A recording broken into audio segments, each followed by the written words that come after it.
Hello everyone. So today we will discuss about photosynthesis. So photosynthesis is a process in which phototrophs convert light energy to chemical energy. And then chemical energy is stored in the form of sugars.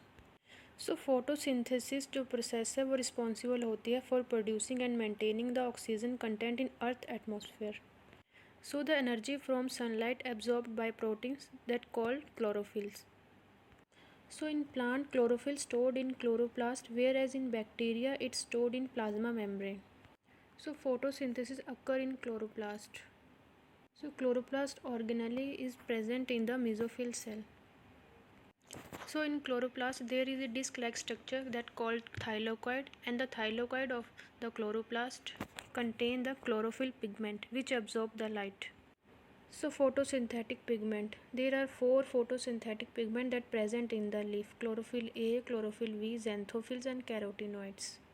So there are light harvesting molecules that present in the thylakoid membrane of the chloroplast, and that light harvesting molecules along with protein called as photosystem.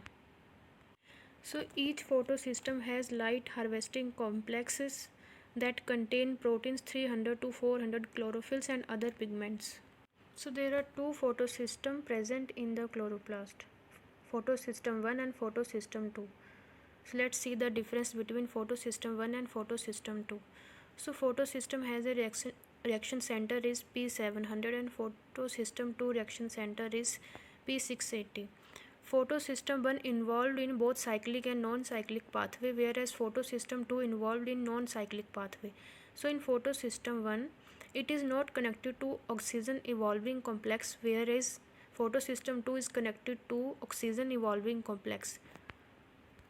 Photosystem 1 occurs in the stroma thylakoid and non-appressive part of the grana thylakoid, whereas photosystem 2 occurs in appressive part of the grana thylakoid.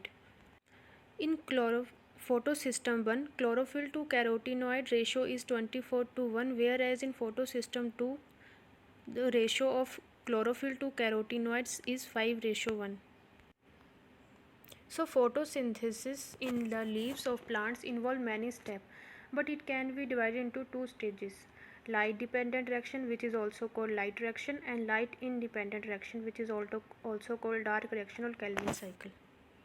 So let's see the first reaction of photosynthesis, light dependent reaction or light reaction. So you can clearly understand with the meaning of light dependent reaction. So it clearly depends on lights. So it occurs in the only presence of sunlight. So it takes place in the thylakoid membrane of the chloroplast. So in this process जो energy होती है sun से वो convert हो जाएगी chemical energy में and stored हो जाएगी in the form of NADPH and ATP. Oxygen released होगा इस प्रोसेस में as a base product. And different protein complexes and pigment molecules help करेंगे for the production of NADPH and ATP. So here is the end reaction of the light dependent reaction, whereas 2 water molecule, 2 NADP and 3 ADP molecule and 3 phosphate molecule convert to oxygen molecule, 2 NADPH and 3 ATP molecule. Let's understand the diagram of light reaction. So firstly जो P680 है photosystem 2 का, ये energy को store कर लेगा, फिर ये high energy state में चला जाएगा और ये गुड इलेक्ट्रॉन डोनर है तो ये आगे अपने इलेक्ट्रॉन को ट्रांसफ़र करेगा to the primary electron acceptor pheophytin. तो जब P680 ने अपने इलेक्ट्रॉन दे दिए तो इसके ऊपर आ गया पॉजिटिव चार्ज. अब इसको नया इलेक्ट्रॉन चाहिए तो उसके लिए क्या करेगा, इसको मिलेंगे इलेक्ट्रॉन जब क्या होगा, वाटर का स्प्लिट होगा, जो किससे होगा, ऑल्सो बाय फोटोसिस्टम 2 से, उस बाय मैंगनीज सेंटर से. फिर ये जो पॉजिटिवली चार्ज P680 है ये अपने इलेक्ट्रॉन को ऑफ करेगा, अपने इलेक्ट्रॉन को आगे भेजेगा अदर प्रोसेसेस के लिए. तो जब हमारे पास वाटर स्प्लिट हुआ तो इसने क्या रिलीज़ किया, इसने किया 4 electrons releasing of hydrogen ions and producing A molecule of oxygen. तो इलेक्ट्रॉन ने जब लीव कर दिया फोटोसिस्टम 2 को तो ये ट्रांसफ़र होंगे आगे to a small organic molecule जिसको हम प्लास्टोक्यूनिन और PQ बोलते हैं. सो प्लास्टोक्यूनिन के बाद इलेक्ट्रॉन ट्रांसफर होंगे साइटोक्रोम कॉम्प्लेक्स के बाद, और साइटोक्रोम कॉम्प्लेक्स के बाद इलेक्ट्रॉन फाइनली ट्रांसपोर्ट होंगे to a copper containing protein जिसको हम प्लास्टोसाइनिन और पीसी बोलते हैं। तो जब इलेक्ट्रॉन ने मूव किया through this electron transport chain, they goes from high to low energy level पे चले गए by releasing the energy. So some of the energy is used to pump the protons from the stroma of the thylakoid interior. So water molecule के split होने के बाद जो hydrogen ion आगे transfer हुआ और आगे रिलीज़ हो रहा है बाय द प्रोसेस, ये आगे प्रोटॉन ग्रेडियंट की हेल्प से आगे एटीपी बनाने के काम आएगा। तो हमारे जो इलेक्ट्रॉन हैं फाइटोक्रोम के पास होने के बाद ये फोटो सिस्टम 1 में पहुंच जाते हैं, where they join the chlorophyll A of special pair called P700। Because electron ने अपनी एनर्जी खो दी थी, तो यहाँ ये अराइवल होने के बाद they must have to re energised through the absorption of another photons. So जो P700 है it's also a good electron donor, तो ये अपने इलेक्ट्रॉन को आगे भेजेगा in the short electron transport chain में। तो इसमें क्या होगा, जो इलेक्ट्रॉन होगा वो फर्स्ट पास होगा to a protein called as ferredoxin, और उसके बाद क्या होगा, ये एंजाइम जो एंजाइम है उसके बाद NAD पॉजिटिव रिडक्टेज ट्रांसफर वो इलेक्ट्रॉन को आगे ट्रांसफ़र करेगा इलेक्ट्रॉन कैरियर के पास, जहाँ क्या होगा जो NADP पॉजिटिव है वो क्या बना देगा, NADPH बना देगा। तो जो NADPH बना ये आगे केल्विन साइकिल में चले जाएगा। तो केल्विन साइकिल के लिए हमें NADPH तो मिलेगा, लेकिन हमें ATP भी चाहिए, तो ATP भी हमें लाइट रिएक्शन से ही मिलेगी। तो जो हाइड्रोजन आयन हमने देखे हैं ऊपर जो बन चुके हैं इनसाइड द थिलाकोइड इंटीरियर, ये कंसंट्रेशन ग्रेडियंट बना देंगे। उससे क्या होगा, जो प्रोटॉन होंगे वो वापस जाना चाहेंगे टू द स्ट्रोमा, तो वापस जाने के लिए उनके पास एक ही पाथ है, थ्रू द ATP सिंथेस। तो जो ATP सिंथेस एंजाइम है ये क्या करेगा, इलेक्ट्रॉन का फ्लो करेगा to make ATP from ADP and phosphate. और ये जो प्रोसेस है of making ATP using energy जो स्टोर्ड थी इन केमिकल ग्रेडियंट्स में, इसको हम कीमो ऑस्मोसिस भी बोलते हैं। सो ये थी डायग्राम लाइट रिएक्शन की। तो इसके ये तो मैंने आपको वर्बली समझाई है, आगे मैंने इसके नोट्स भी बनाए हैं ताकि आपको ईज़िली याद रहे और प्रॉब्लम ना हो। तो ये हैं कुछ स्टेप्स जो लाइट रिएक्शन में हो रहे हैं। तो इसमें फर्स्टली लाइट एब्जॉर्प्शन होगी फोटो सिस्टम 2 में, जो मैंने आपको बता दिया है कैसे कैसे होगी। और उसके बाद जो है लाइट एब्जॉर्प्शन होगी फोटो सिस्टम 2 में, ये भी मैंने समझा दिया। उसके बाद ATP सिंथेसिस हो जाएगी एंड में। तो ये जो लाइट रिएक्शन थी इसको हम नॉन साइक्लिक रिएक्शन बोलते हैं, क्योंकि ये लीनियरली हो रही थी। तो एक हमारे पास साइक्लिक रिएक्शन होती है, एक होती है नॉन साइक्लिक। ये थी नॉन साइक्लिक। अब हम आगे पढ़ेंगे साइक्लिक रिएक्शन क्या होती है। तो साइक्लिक रिएक्शन सिमिलर ही होती है नॉन साइक्लिक की तरह, बट इसमें क्या होता है, सिर्फ ATP जनरेट होती है, NADP जनरेट नहीं होती है। और इसमें क्या होता है, it only take place in photosystem 1। तो जो इलेक्ट्रॉन है वो ट्रांसफर्ड हो जाएंगे back to P700 instead of moving into the NADP from the electron acceptor. तो ये आगे नहीं जाएंगे, NADP के पास नहीं जाएंगे, तो आगे फोटो सिस्टम 2 में भी नहीं जाएंगे, फोटो सिस्टम 1 में ही घूमेंगे। उससे क्या होगा, डाउनवर्ड मूवमेंट हो जाएगी ऑफ इलेक्ट्रॉन की from an acceptor to P700, जिसकी वजह से फॉर्मेशन ऑफ ATP मॉलिक्यूल हो जाएगा। तो इसमें NADP नहीं बनेगा क्योंकि आगे P सिस्टम 2 में नहीं गया, PS2 में नहीं गया। So it only occurs in photosystem 1 not in photosystem 2। So this has to remember. जबकि जो नॉन साइक्लिक रिएक्शन है वो फोटो सिस्टम 1 और फोटो सिस्टम 2 दोनों में होती है।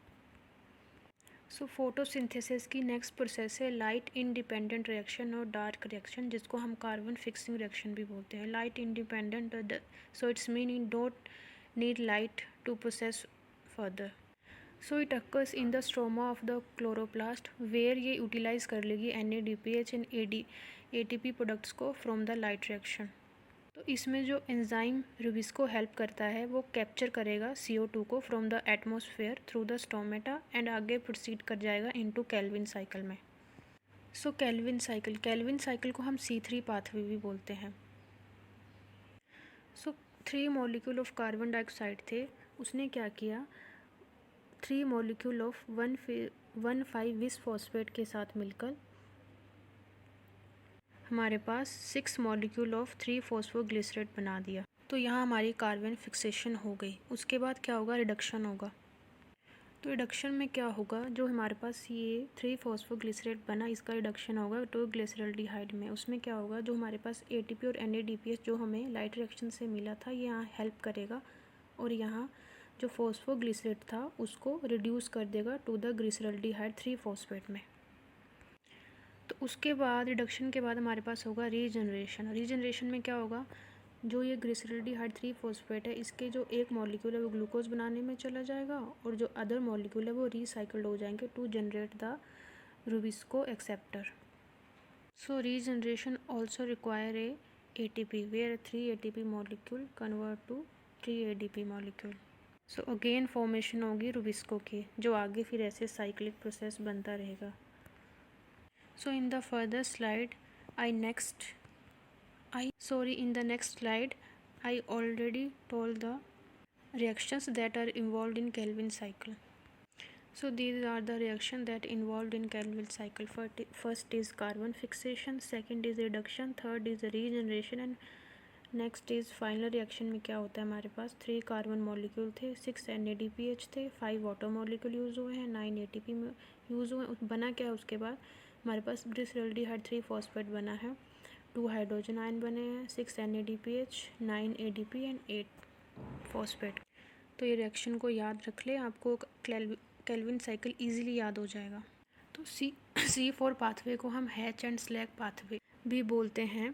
तो C4 पाथवे जो है वो मेनली ऐसे प्लांट्स में होता है जो हॉट एंड ड्राई प्लेसेस पे होते हैं, मेनली इन डेजर्ट रीजन में, लाइक मेज, सोगम, शुगर केन एंड मिलेट। इसमें जो कार्बन फिक्सेशन है वो मेनली मेसोफिल सेल में होती है। तो C4 pathway is a cyclic reaction that occurring in the dark reaction.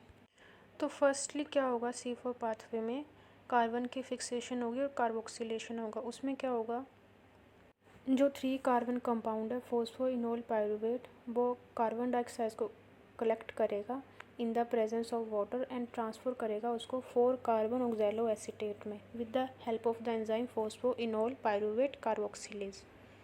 Next step में हमारे पास ब्रेक डाउन होगा 4 कार्बन ऑक्सैलो एसीटेट का into 4 carbon molecule of aspartate and 4 carbon molecule of malate with the help of the enzyme mallet dehydrogenase and enzyme transminase. These two reactions occur in mesophyll cell of the chloroplast. उसके बाद जो mallet बना वो आगे हमारे पास transport हो जाएगा to the bundle sheath of the cell. उसके बाद जो मैलेट है इसका डीकार्बोक्सिलेशन हो जाएगा, जिसमें जो CO2 है वो निकल के कैल्विन साइकिल में चला जाएगा और उसके जो दूसरा प्रोडक्ट है वो पायरुवेट बन जाएगा और पायरुवेट अगेन आगे मेसोफिल सेल में जाके फॉस्फोइनोल पायरुवेट बना देगा। तो इस तरह से साइक्लिक प्रोसेस हो जाएगी।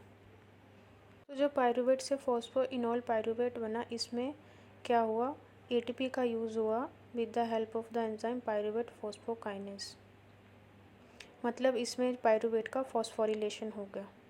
तो मेन यूज़ जो है C4 पाथवे का, ये रीफिक्स करेगा कार्बन डाइऑक्साइड को और क्या करेगा, डिक्रीज एनर्जी होगी, इसमें एनर्जी का लॉस कम होगा जो अक्कर हुआ था हमारा C3 पाथवे में। उसकी वजह से क्या होगा, ऑक्सीजनेज एक्शन हो जाएगा रूबिस्को एंजाइम का।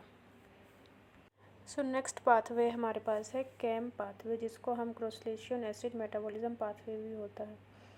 तो ये जो पाथवे है मेनली ऐसे प्लांट्स में होता है जैसे ज़ीरोफाइट्स प्लांट्स, जैसे cacti and succulents.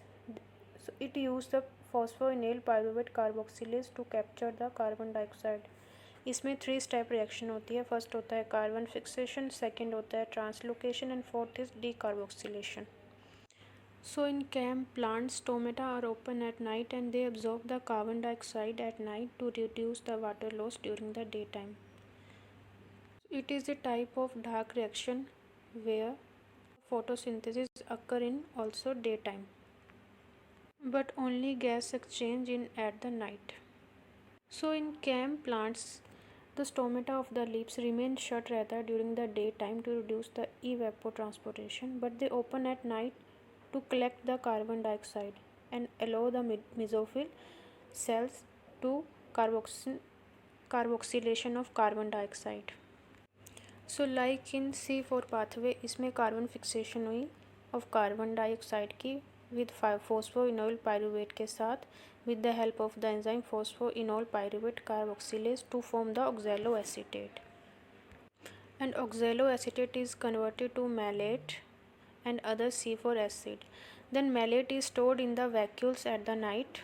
So in the daytime stomata remain closed रहता है, but क्या होता है, जो malate है वो ट्रांसपोर्ट हो जाएगा फ्रॉम द वैक्यूल से एंड रिलीज़ करेगा CO2 with the process of decarboxylation. Then CO2 finally enter in the Calvin cycle and complete the carbon fixation. तो जो CO2 अक्यूमुलेट हुई अराउंड द रिविस्को के आसपास, उसने क्या किया, फोटोसिंथेसिस की एफिशिएंसी को इंक्रीज़ कर दिया और फोटो रेस्पिरेशन को मिनिमाइज़ कर दिया. So there are the factors that affecting the photosynthesis. सो 4 फैक्टर्स हैं जो फोटोसिंथेसिस की रेट को अफेक्ट करते हैं: carbon dioxide, water, sunlight and chlorophyll.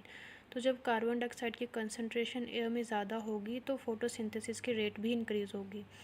Water के केस में क्या होगा, अगर वाटर कम होगा तो ये फोटोसिंथेसिस की रेट को भी कम करेगा. सनलाइट के केस में भी अगर सनलाइट की इंटेंसिटी ज़्यादा होगी तो ये फोटोसिंथेसिस को इंक्रीज़ करेगा. Chlorophyll is a pigment, it needs for synthesis. I hope आपको ये समझ आया होगा.